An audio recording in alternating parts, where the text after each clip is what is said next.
what is my number? And I always say, well, that depends. Know what my number should be. I want to leave a legacy for my children. How do I do that? My children are good. They're very successful. They're set because it's easier for that future you. How many ounces of water do we need to drink?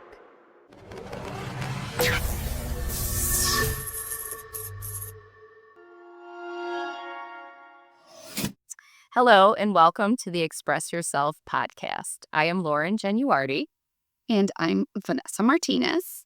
And the purpose of this podcast is to answer questions, right? So as life does happen, we are sure that we all come up with some kind of question that we need answered. So we would like to be that person for you to help with those financial questions that might pop up that you need an answer for. Absolutely. And we're going to try to tie it to real life experiences as well. So today's question is about the magic number. Ooh, the magic number question.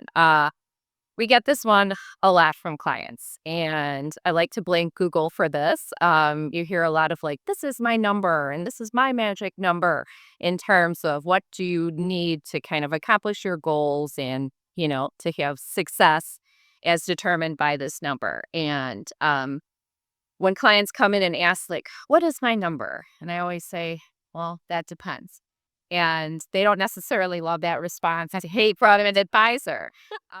But I have to tell you, I can't pick that number. That number depends on many different things. We all get one shot at life. And so, what's important to you? I always flip the question back to my clients and say, what's important to you? And really help them kind of drill down. Because for most people, it's not, I need to beat the S&P 500 every year. It's not that. There's something much deeper there. And so we try to dive into that. Like, what is the goal? And that goal will help determine your number. So for some people, culturally, we have to have a big wedding, and it is socially expected that we're going to do this for our children. So we have to plan for this huge wedding and the expenses that come from it. Other clients might come in and say, hey, an important tradition in my family's history is that the previous generation helped the next generation purchase their first home. So that's super important for me, being that person for my children. A lot of people will come in and say, I want to leave a legacy for my children. How do I do that? Someone else might come in and say, my children are good. They're very successful. They're set.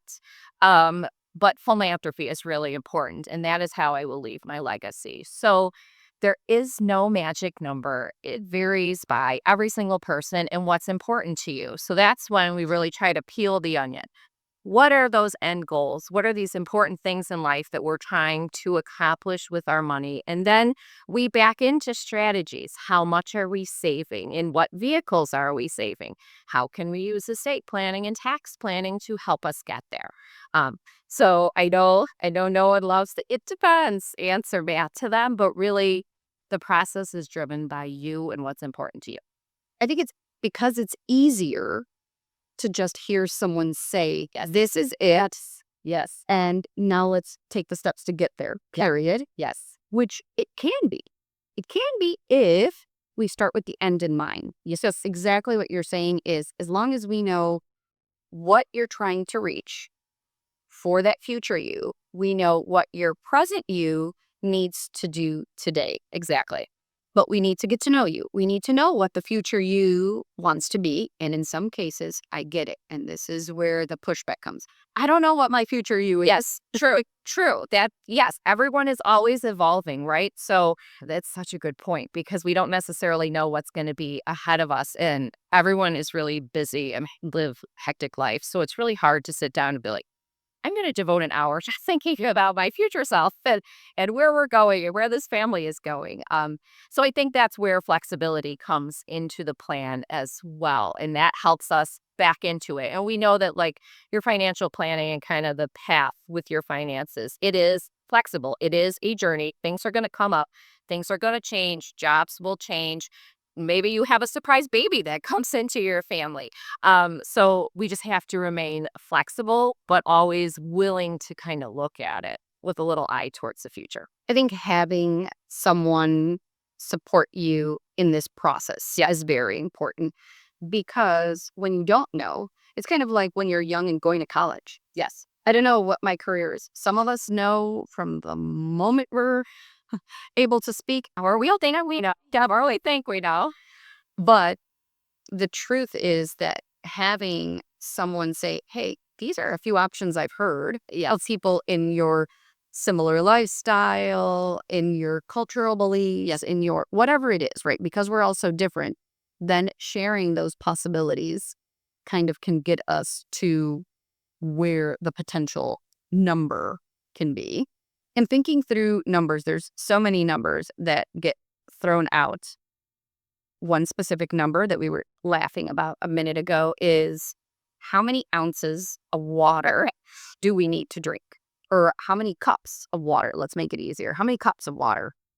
If we were to ask that, what's the number?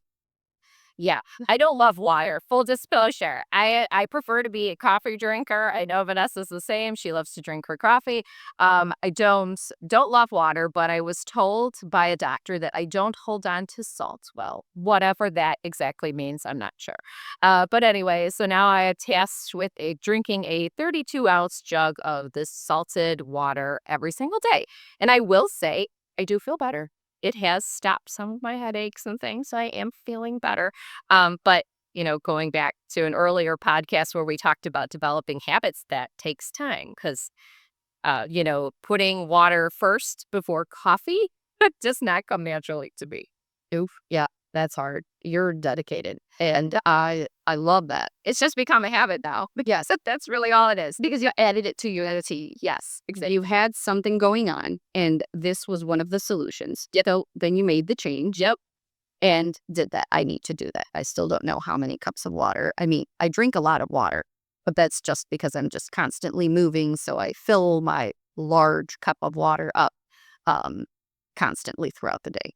But it's still best to kind of know what my number should be, right? Because our bodies are different. Yeah, retain things differently. So I should know that.